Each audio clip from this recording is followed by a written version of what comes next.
লাঠিটা ধর্ষিতা হচ্ছে কার সাথে? তৃণমূল কংগ্রেস। জবাব দাও। ধর্ম রান্না গ্যাসের দাম কমানোর দাবিতে সমস্ত মানুষ এখন, নিত্য প্রয়োজনীয় জিনিসের দাম কমানোর দাবিতে সমস্ত মানুষ এখন। আজ বুধবার সকাল ৬টা থেকে শুরু হয়েছে সারা দেশব্যাপী ২৪ ঘণ্টার সাধারণ ধর্মঘট। প্রায় ১৭ দফা দাবিকে সামনে রেখে এই ধর্মঘটের ডাক দিয়েছে বামপন্থী সংগঠনগুলি। প্রধান দাবিগুলির মধ্যে রয়েছে শ্রম কোড বাতিল, মূল্যবৃদ্ধির প্রতিবাদ, কৃষি ও শ্রমিক স্বার্থে কেন্দ্রীয় সরকারের জনবিরোধী নীতির প্রতিকার। এই ধর্মঘটে পণ্ডিচেরিতে বামদের পাশে এসে দাঁড়িয়েছে কংগ্রেসও। পশ্চিমবঙ্গের প্রায় সব জেলায় ধর্মঘটের প্রভাব পড়েছে। রাজ্যের বিভিন্ন প্রান্তে রাস্তায় নেমেছেন ধর্মঘট সমর্থকেরা। কোথাও বাস অবরোধ, কোথাও ট্রেন দাঁড়িয়ে।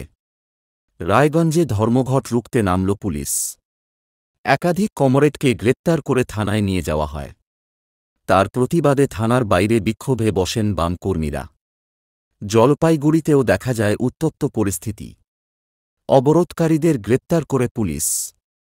কোচবিহারে জেলা সম্পাদক অনন্ত রায়, মহানন্দা সাহা, মধুছন্দা সেনগুপ্ত সহ একাধিক বাম নেতৃত্বকে গ্রেপ্তার করে পুলিশ।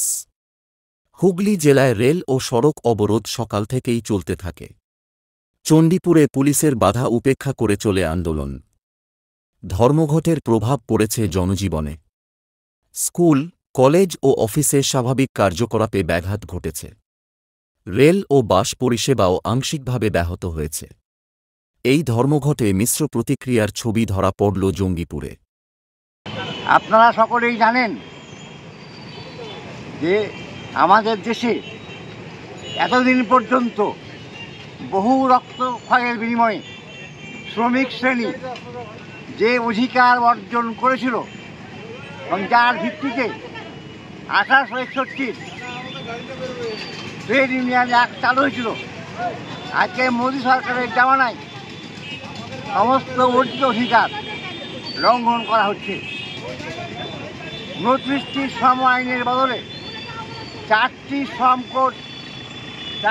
শ্রম কোডে ওরা রূপান্তরিত করার চেষ্টা করছে। 8 ঘন্টা কাজের দাবি আপনারা জানেন 1886 পয়লা মে আমেরিকার হে মার্কেটে শ্রমিক শ্রেণীর রক্তের বিনিময়ে যে 8 ঘন্টার কাজের দাবি আদায় হয়েছিল এবং যে দাবি সংবিধান সম্মত, যেগুলো অন্তর্ভুক্ত, আজকে বলছে যে সেই আইন চলবে না, 12 ঘন্টা 14 ঘন্টা খাটতে হবে, 8 ঘন্টা কাজের অধিকার ফিরিয়ে আনতে হবে। তার বিরুদ্ধে এই ধর্মঘট। কতটা সংগঠন এই ধর্মঘটে অংশগ্রহণ করছেন? এআইইউটিসি সহ 10টা কেন্দ্রীয় ট্রেড ইউনিয়ন এবং ফেডারেশন সমূহ এবং এআইকেএমএস এবং সংযুক্ত কিষাণ মোর্চা, এরাও আজকে ধর্মঘটে সামিল। ব্যাংক এমপ্লয়িরাও আজকে ধর্মঘটে সামিল। আপনার নাম? মির্জা নাসিরুদ্দিন, সভাপতি এআইইউটিসি। শ্রমিকদের অধিকার হরণকারী শ্রম কোড বাতিল করতে হবে। দেশ জুড়ে সারা ভারত ধর্মঘট সফল করুন।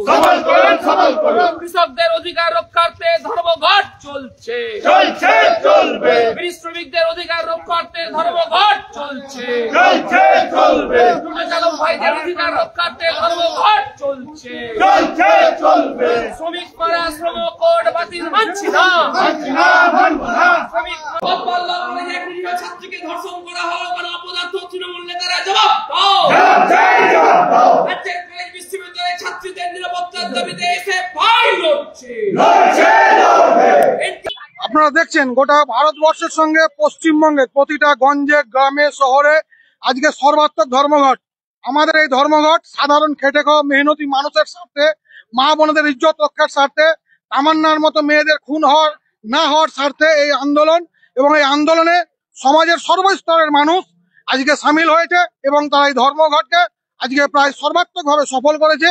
এই জন্য আমরা আমাদের এলাকাবাসী এবং পশ্চিমবঙ্গবাসীর কাছে ধন্যবাদ জানাই এবং আমরা আশা রাখি এই দুশ্চরিত্র সরকার, এই দালাল পুঁজিপতিদের দালাল সরকার অবিলম্বে নীতি বদল করবে এবং সাধারণ খেটে খাওয়া মেহনতি মানুষ, গরিব, কৃষক, শ্রমিক যাতে বাঁচতে পারে সেই নীতি তারা প্রয়োগ করবে, এই ভরসা আমরা রাখছি।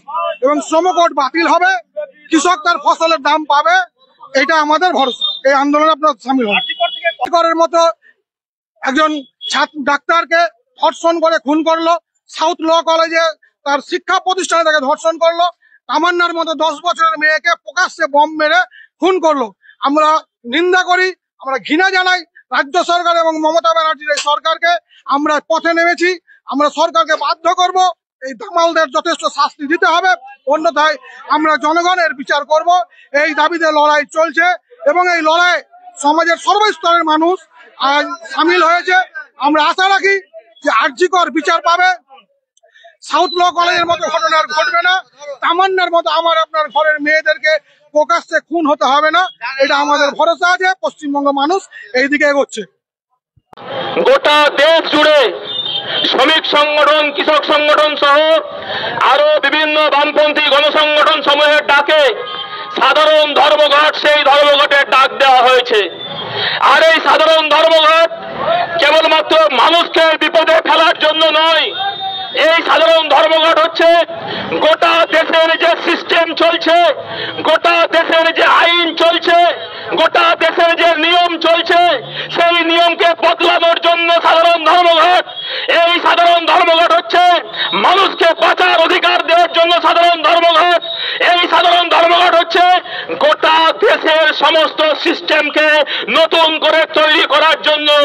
আমাদেরকে এটা বলতে হচ্ছে, যারা আজকে রাস্তায় গাড়ি নিয়ে বেরিয়েছে, যারা আজকে রাস্তায় 4 চাকা নিয়ে বেরিয়েছে, তাদের জন্য আমাদের লড়াই। এই ভাইরা, যে ভাইরা গাড়ি ড্রাইভারি করেন, যে ভাইরা গাড়িতে কন্ট্রাক্টারি করেন, আপনাদের কোনো নিশ্চয়তা নেই, আপনাদের কোনো নিরাপত্তা নেই, সমস্ত কিছু বেসরকারীকরণ হয়ে যাচ্ছে, টাকার বিনিময়ে সমস্ত কিছু পেতে হচ্ছে। গোটা পশ্চিমবঙ্গ জুড়ে, গোটা দেশ জুড়ে এই কাজ হচ্ছে।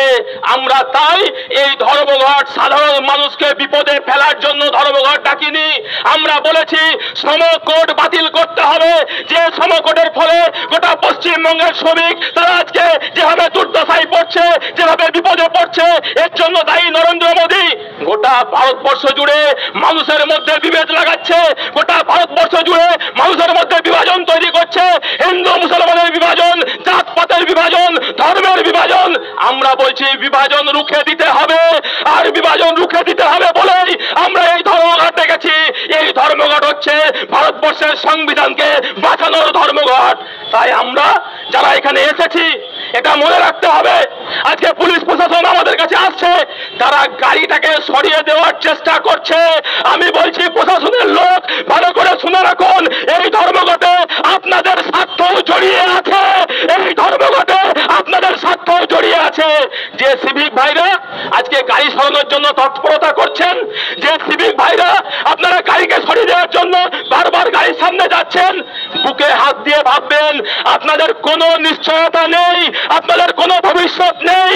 আপনাদেরকে এই তৃণমূলের সরকার খাটিয়ে দিচ্ছে, রাস্তায় দাঁড়িয়ে তোলাবাজি করাচ্ছে। আমরা তার বিরুদ্ধে আপনাদের সাথে এই ধর্মঘট দেখেছি। এই ধর্মঘট আপনাদের জন্য। আজকে পুলিশ ভাবছে যে দুটো গাড়ি সরিয়ে দেব, এদেরকে রাস্তা থেকে সরিয়ে দেব, আপনার প্রমোশন হয়ে যাবে। প্রমোশন আপনার হতে পারে, কিন্তু মানুষের কি হবে? আপনার বাড়ির মেয়ে, সেই মেয়েটার ভবিষ্যৎ কি? আপনার বাড়ির ছেলে, সেই ছেলেটার ভবিষ্যৎ কি? প্রশাসনের ব্যক্তি আপনি বলতে পারবেন না। তাই আমরা প্রশাসনের কাছে অনুরোধ করছি, এই রাস্তা আপনারা তোলাতে আসবেন না। আমরা জানি, আমরা মানুষের কষ্ট বুঝি, আমরা কিভাবে মানুষের পাশে থাকতে হয় সেটা আমরা জানি। তাই সমস্ত দিক বিবেক বিবেচনা করে এই রাজ্য সরকার, কেন্দ্র সরকারের এই অন্যায়, এই দুর্নীতি, এই অপশাসন, এই চুরি, এই ডাকাতি আর সাম্প্রদায়িক নীতির যে বিভাজন, তার বিরুদ্ধে আমরা যে ধর্মঘট পেয়েছি, সেই ধর্মঘট সাধারণ মানুষ সমর্থন করেছে। তাই সাধারণ মানুষের কথা মাথায় রেখে আমরা আজকে রাস্তা অবরোধ এখানে করেছিলাম। সেই রাস্তা অবরোধ নিজের দায়িত্বেই আমরা সরিয়ে নেব। কোনো পুলিশকে আমাদের সাহায্য করতে হবে না, কোনো পুলিশের সাহায্য আমাদের লাগবে না। আমরা অবরোধ করেছি, আমরা এই অবরোধ তুলে নেব। এই ঘোষণা দিয়ে ধর্মঘটের সমর্থন জানিয়ে, সকলকে অভিনন্দন জানিয়ে, পাঁচগ্রামের সমস্ত ব্যবসায়ী, সমস্ত দোকানদার ভাই যারা আমাদেরকে সমর্থন করলেন, সবাইকে আন্তরিক শুভেচ্ছা জানিয়ে, পার্টির পক্ষ থেকে অভিনন্দন জানিয়ে আমি বলা শেষ করলাম।